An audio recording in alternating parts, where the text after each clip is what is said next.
Boa noite, meus amigos. E aí, como é que vocês estão? Tudo bem com vocês? Daniel Browne falando. Mais um vídeo aqui do canal Browne Fogo. Vamos falar um pouquinho sobre o time. Vamos falar um pouquinho sobre algumas situações. Primeiro vídeo gravado que a gente faz aqui desde que voltamos de Curitiba. Fizemos um vídeo lá do estádio mesmo, né, cara? Em que falamos um pouquinho sobre o jogo, né? A análise, o que aconteceu, o que deixou de acontecer. Fizemos uma live e agora estamos aqui trocando essa ideia. E aí, só antes da gente começar a falar sobre o jogo, sobre o time, na verdade, sobre alguns padrões que o Botafogo vai ter que melhorar para o confronto diante do Goiás, vamos falar também sobre o lateral esquerdo Fernando Marçal, que agora fechou de maneira definitiva com o Botafogo. A gente vai ler aqui esse furo de reportagem muito bem executado aqui pelo GE, pelo Taiwan Leiras. Contrato vai até 2024, né, cara? E a gente vai falar um pouquinho sobre esse jogador e como é que vai funcionar isso, já que a segunda janela só abre em julho, né? Mas antes, só avisando, eu tô aqui no meu estúdio, né? Vocês sabem que eu moro em Niterói. Eu tô aqui no meu estúdio, onde eu tenho meu banner. E eu vou passar a semana inteira na Barra, na casa da minha família, né? Porque a Cacau, vocês sabem, minha cachorrinha, ela fez uma retirada de um tumor na barriga. Tá tudo bem com ela, graças a Deus. Eu tava super tenso, mas tá tudo bem com ela. E ela tá repousando lá perto da clínica, né, para qualquer coisa que, enfim, ela tá ali, né, um espaço que tem jardim e tudo mais, então, para fazer uma companhia para ela, para cuidar dela, eu vou lá para casa da minha família. Então, peço desculpas aí, porque eu não vou poder ter o nosso cenário, né, que a gente tanto gosta aqui, durante toda a semana de lives e vídeos, tá legal? Mas é por uma causa justa, valeu? Seguinte, gente, vamos primeiro falar sobre Fernando Marçal. Botafogo fecha a contratação com o lateral esquerdo Fernando Marçal, ex-Wolverhampton, até 2024. O jogador estará disponível para atuar a partir da abertura da janela de transferência no dia 18 de julho. 18 de julho abre a janela internacional e aí, antes disso, ele não pode atuar. Vou até pegar aqui quais são os jogos, né, cara, pra gente ter um parâmetro. Botafogo jogos, né? Os reforços que vierem depois, né, dessa segunda janela, eles vão poder jogar só depois da partida entre Botafogo e Atlético Mineiro, né? Vamos dizer que chega o Marçal, chega o Zahavi, chegam 5 jogadores aí, né? Eles vão perder, evidentemente, o jogo contra o Goiás, contra o Palmeiras, Avaí, São Paulo, Internacional, Fluminense, Bragantino, Cuiabá, Galo. São os jogos que eles perderão. Eles poderão atuar só nas 2 últimas rodadas do primeiro turno e aí depois pegarão todo o segundo turno, né? Realmente a gente só vai ter um time mais forte em termos de peças, né? A partir ali, realmente do começo do segundo turno, teremos ali um jogo contra o Santos na Vila e contra o Atlético Paranaense no Newton Santos. Aí depois voltamos a enfrentar adversários que já enfrentamos antes. Foi o caso do Corinthians. Botafogo enfrenta o Corinthians dia 31 de julho em Itaquera, tá bom? Mas vamos ler aqui alguns detalhes, né? O Botafogo fechou a contratação do lateral esquerdo Fernando Marçal, que jogou as 2 últimas temporadas no Wolverhampton da Inglaterra. Ele que já tinha jogado no futebol francês também. Vínculo será até o fim de 2024, com possibilidade de prorrogação prevista em contrato. A expectativa é de que o jogador de 33 anos chegue ao Brasil daqui 2 semanas. Embora a situação contratual esteja resolvida, ele assinou de fato esse vínculo, Marçal depende da abertura das janelas para se regularizar e poder atuar a partir do dia 18 de julho. Estamos no dia 30 de maio ainda. Consultado pelo GE, o advogado do jogador confirmou a concretização do negócio. A notícia não era para ter vazado, mas todos já sabiam do interesse de ambas as partes. Chegamos a um acordo e o atleta já assinou o contrato com o Botafogo. Portanto, aí a confirmação do Daniel Petrocelli, que é advogado do Marçal. O clube foi super profissional durante o negócio, desde as primeiras conversas até a assinatura, valorizando o atleta, que teve uma excelente temporada na Premier League. Fernando, inclusive, já se despediu dos companheiros de Wolverhampton, agora é aguardar o anúncio oficial do Botafogo. Ele atuou na base do Grêmio até 2008, não chegou a estrear profissionalmente, foi para a Europa, jogou no futebol português, né, chegou a ser negociado com o Benfica, mas não jogou, atuou na Turquia, na França e teve alguns anos aí de casa no Lyon, né, jogou junto com o Rafael, certo? E aí, o que vai acontecer? Esse atleta, obviamente, ele vai ter o período de férias dele, né, que isso tem que ser verificado, né, até o momento em que ele possa se apresentar, né, porque esse é o momento de férias dos jogadores que encerraram, né, a trajetória no futebol europeu. mas uma coisa que não me preocupa é que eu acompanho o Fernando Marçal nas redes sociais. Todos vocês acompanham, né, cara? E a gente vê que ele tá treinando, vira e mexe, ele treina, faz treinos físicos, né? Então é um cara que tá mantendo a forma apesar das férias e vem pro Botafogo pra, né, quem sabe, né, quando terminar esse período de férias, né, ali, né, daqui a algumas semanas ele vai passar quase que um mês, né, treinando junto com o grupo para se adaptar, entrar em ritmo, forma, se entrosar com os atletas para poder jogar na abertura da janela. Essa janela foi um pouco traiçoeira com o Botafogo, né, cara? Justamente quando o Botafogo tem poder de compra, poder de barganha, a gente tem essa situação de janela, enfim. Mas, vida que segue, isso não nos compete, não estava ao nosso alcance mudar, tá bom?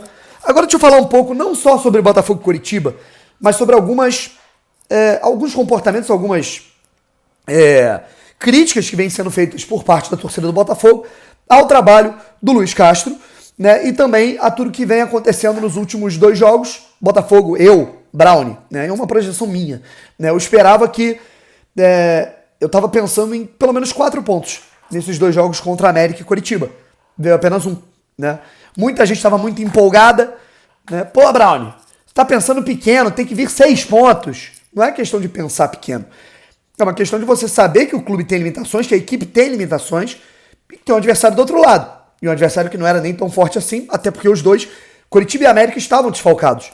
O Botafogo empatou um jogo e perdeu outro, né? Ao meu ver, insuficiente. Acho que o Botafogo poderia ter vencido um jogo, empatado o outro, mesmo numa sequência fora de casa, né? Mas já aconteceu. E aí, cara, uma coisa que eu quero pedir pra vocês é o seguinte, vamos parar com esse negócio de, você tá criticando, você merece o Montenegro, o Rottenberg, você merece o Barroca e Zé Ricardo de volta. Cara, o cara que tá criticando, que tá fazendo uma ponderação, não concordou com a escalação de um volante, não quer mais o Daniel Borges na esquerda, né, não gostou do Diego Gonçalves jogando, até porque eu também achei que, eu acho que ele tá recebendo chances, uma minutagem extremamente exagerada pro futebol que ele vem apresentando nos últimos 3 jogos. Mas agora, o cara que critica isso, ele não quer o Montenegro de volta, ele não quer o Barroca de volta. Ninguém quer o velho Botafogo de volta, gente. Só alguns puxa-sacos, né, cara, que a gente sabe que gostam do cenário de caos pra puxar sardinha pra quem eles puxam saco do velho Botafogo. Mas isso é a exceção, né? O que nós queremos é um Botafogo mais forte. Só que a crítica ela tem que ser construtiva e ela tem que ser ponderada no sentido de que a gente não tá num cenário de caos. O Botafogo não tá na zona do rebaixamento, o que seria totalmente normal para um clube que inicia um projeto agora, embora muitos, como assim, rebaixamento? Nesse momento, o Bragantino, que tinha um investimento muito forte quando começou o projeto da Red Bull lá em 2020, estava em 19º lugar. O Botafogo tem 7º. Né? Poderia estar em 4º, em 3º? Poderia. Poderia ter alcançado a liderança do campeonato se vencesse o América? Poderia. Mas está em 7º. Né? E é um time que vai fazer a gente passar raiva naturalmente, porque é um processo de um time que ainda é limitado, ainda carece de peças, é uma equipe desentrosada e um treinador que chegou a 8 jogos, né? Mas algumas críticas podem ser feitas. E aí, qual é a minha visão, tá? Vamos para o aspecto ofensivo que vocês tanto gostam que a gente fala aqui, mas eu faço um adendo de que não é só isso, né, cara? E aí é como a gente fala, a gente foca muito no ataque porque a gente quer ganhar, né? Aí quando ganha, a gente tem que brigar pelo título, senão é pensar pequeno. Aí quando perde, fudeu, vamos para a zona do rebaixamento. Não é assim. Né? Vamos com calma. Acho que o Luiz Castro ainda não encontrou o meio-campo dele nem em relação a peças e nem em relação ao setor ofensivo de como o Botafogo pode construir numa organização ofensiva. Eu acho que os movimentos ainda estão descoordenados de quem tem que olhar o centro do jogo e quem tem que fazer a movimentação para atacar o espaço. Né? E isso é uma coisa que é inerente ao tempo e também ao quanto o Luiz Castro vai ser irredutível, né, ou não sobre os seus posicionamentos, os jogadores, aonde eles têm que guardar a posição, né? E também eu acho que há uma situação que é a seguinte: Vitor Sá é um dos principais jogadores do time, você desloca o cara para a direita, onde ele não vai tão bem, para dar a minutagem máxima para o Diego Gonçalves, que é um cara que, joga mal, 2, não se esforça, então não faz sentido para mim. 2, Daniel Borges, joga muita bola? Joga muita bola, mas era para ele estar na lateral direita, né? Eu acho que por um tempo foi até interessante você improvisar o Dani na esquerda, mas a gente perde em largura no campo e a gente perde em profundidade porque ele não ultrapassa. E aí a gente fica torto, a gente só ataca por um lado. E isso mudou quando o Botafogo colocou o Hugo, que entrou mais ou menos, mas pelo menos dê um gás a mais para a equipe. Mas eu acho que a questão não é só a questão ofensiva, né? Até porque, é claro que isso também é inerente aos jogadores que o Botafogo vem a contratar. O Marçal tá chegando agora para suprir essa ausência na esquerda. E eu acho que o Daniel Borges é o titular na direita, tá? No lugar do Saravia hoje, tá bom? E o Saravia pode até, sei lá, cara, improvisa o cara na ponta, porque ele gosta muito de atacar o espaço, enfim. Só que agora, eu acho que o ataque também depende, que eu tiro o exemplo do Atlético Mineiro. O Atlético Mineiro tem limitações coletivas, tomou 1-0 do Avaí, estava sendo pressionado, e aí tem um cara que coloca a bola debaixo do braço e mete a bola na gaveta. Esse cara é o Hulk. E todo jogador hoje no futebol brasileiro, com falta de tempo para treinar, tudo mais, todo time precisa desse atleta. Só que esse tipo de atleta ele só vai chegar, isso se chegar, no fim de julho. E até agora, o que a gente precisa é construir com esse time e com esse padrão de jogo, com esse modelo de jogo, ofensivamente, perdão, e para que a gente possa construir ofensivamente com mais cautela e mais qualidade, a gente não pode sofrer lá atrás. E para mim, esse é o grande problema. Eu acho que a gente está focando muito, a gente está debatendo muito o meio, o camisa 10, o Diego Gonçalves, o ponta, o lateral direito, e a gente não está debatendo a defesa do Botafogo. O Botafogo, mal ou bem, mesmo tendo mais volume do que produtividade em chances criadas, o Botafogo ele marcou gol em 7 dos 8 jogos até aqui no Campeonato Brasileiro. Ontem contra o Coritiba foi o único jogo em que o Botafogo não fez gol com o Luiz Castro e no Campeonato Brasileiro. O Botafogo fez gol em todos os jogos, né? Então, o ataque ainda está insuficiente, mas está marcando gols. Não marcou ontem, né? Contra o... E aí uma situação que é delicada, que é curiosa, é que no aspecto defensivo, o Botafogo só não levou o gol contra o Flamengo, né? Em 7 jogos do Campeonato Brasileiro até aqui, o Botafogo sofreu gol em todos eles. São 8 jogos no Campeonato Brasileiro e gols sofridos em 7 partidas. 1 contra o Ceará, 1 contra o Atlético Goianiense, 3 contra o Corinthians, 1 contra o Coritiba, 1 contra o América. Então, eu acho que se a gente não olhar também para o aspecto defensivo, a gente vai estar errado, né? Eu acho que o Botafogo ele está desorganizado e está insuficiente em todas as ações defensivas. Todas. Transição defensiva, que é quando o clube adversário contra-golpeia e o Botafogo tem que pressionar o portador da bola, já que a linha está alta. Quando o Botafogo está postado defensivamente, alguns desencaixes acontecem. E bola aérea defensiva, um Deus nos acuda ainda. Então isso é muito complicado, né?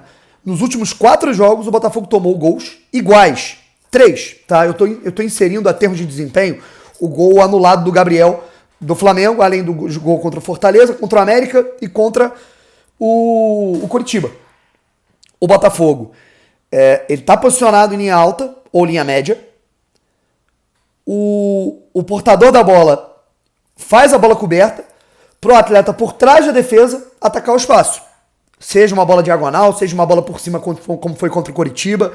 Contra o Fortaleza foi diagonal. Ah, Bruno, mas aí é falha individual. Ontem foi do Canu, não. É falha individual em cada gol. Quando vários atletas falham individualmente jogo a jogo, há um erro no sistema defensivo. Contra o América foi o Saravia. Contra o Fortaleza foi o Daniel Borges. Ontem contra o Coritiba foi o Canu. Então não acho que seja coincidência. O Botafogo não está sabendo se portar em lançamentos de bola coberta no seu posicionamento de linha defensiva. E isso para mim é muito grave. Por quê? Porque esse sistema defensivo frágil atrapalha o sistema ofensivo. Porque o Botafogo, no melhor momento do jogo no Couto Pereira ontem, contra o Coritiba, quando o gol do Botafogo estava amadurecendo, o Botafogo leva um gol do Coritiba dessa maneira boba. E aí o Coritiba se fecha, faz cera, fecha espaço. E aí, obviamente, fechando espaço, o Botafogo vai ter mais dificuldade ainda para achar espaço na defesa adversária. Ou seja, é o aspecto defensivo insuficiente que atrapalha o ataque do Botafogo, que tem que correr mais, lutar contra mais jogadores que vão se retrancar e se desgastar mais porque está correndo contra o relógio. Então, para que o Botafogo, ainda com as suas limitações de peças e com o seu entrosamento, com o passo a passo do sistema ofensivo precisando melhorar, para que ele tenha efetividade, lá atrás a galera tem que segurar a onda, né? Porque não adianta o Botafogo criar 5, 6 oportunidades, tomar o gol, pegar uma defesa estacionando o ônibus e a gente vai só culpar o ataque. E não estamos culpando a defesa devidamente. Eu acho que o sistema defensivo do Luiz Castro é o que mais me preocupa até aqui, mais do que o ataque, tá bom? Essa é a minha opinião, eu quero saber a de vocês também, tá bom? Beijos, fui!